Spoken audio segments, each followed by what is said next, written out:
الف لام میم، یہ ہم نے نورانی قاعدے میں بھی آپ کو پڑھائے تھے، ان کو حروف مقطعات کہتے ہیں، یعنی کٹے ہوئے حروف، الگ الگ حروف۔ قطع جی مانے آتا ہے کٹنا، قطع مانے کاٹنا یا کٹنا، ٹھیک ہے نا؟ کاٹنا۔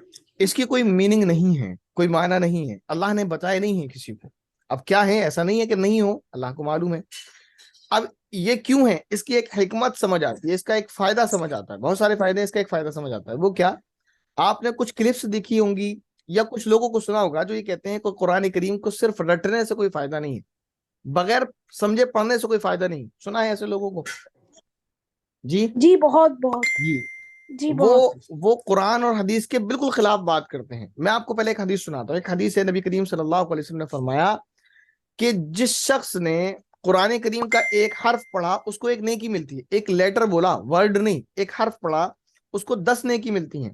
اور آگے نبی پاک صلی اللہ علیہ وسلم فرماتے ہیں کہ میں یہ نہیں کہتا کہ الف لام میم ایک حرف ہے، بلکہ الف ایک حرف ہے، لام ایک حرف ہے، میم ایک حرف ہے، ٹھیک ہے نا؟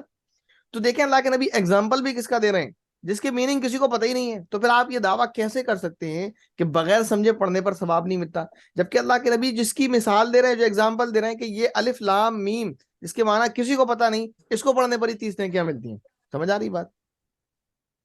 جی تو یہ ایک بہت مضبوط دلیل ہے۔ جب آپ سے کوئی یہ کہے کہ بغیر سمجھے پڑھنے پر کوئی فائدہ نہیں، کوئی ثواب نہیں ملتا، تو اس سے کہنا کہ دیکھیں سمجھ کر پڑھنے کا تو فائدہ ہے، ظاہر فائدہ ہوگا سمجھیں گے تو، لیکن جو 10 نیکیاں ملتی ہیں جو حدیث میں آیا ہے وہ بنا سمجھے پڑھنے پر ہی ملتی ہیں، پڑھنے پر زیادہ ملیں گی، بنا یعنی سمجھ کر پڑھنے پر زیادہ ملیں گی۔ اور اگر کوئی بنا سمجھے پڑھتا ہے تو 10 نیکیاں اس کو بنا سمجھے پڑھنے پر ہی ملتی ہیں۔ اور دلیل اس بات کی یہ ہے کہ اللہ کے نبی صلی اللہ علیہ وسلم نے جس جس لفظ کی مثال دی ہے وہ مثال الف لام میم ہے، جس کے معنی کوئی پتہ نہیں ہے، ٹھیک ہے نا؟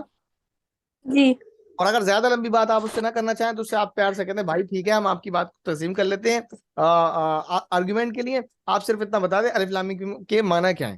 ظاہر ہے وہ نہیں بتا سکے گا، وہ بھی کہے گا بھائی اس کے معنی پتہ نہیں ہے۔ جب پتہ نہیں ہے پھر آپ کیوں پڑھ رہے ہیں اس کو؟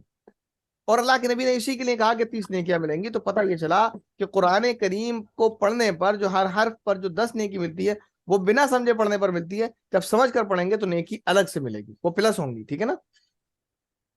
جی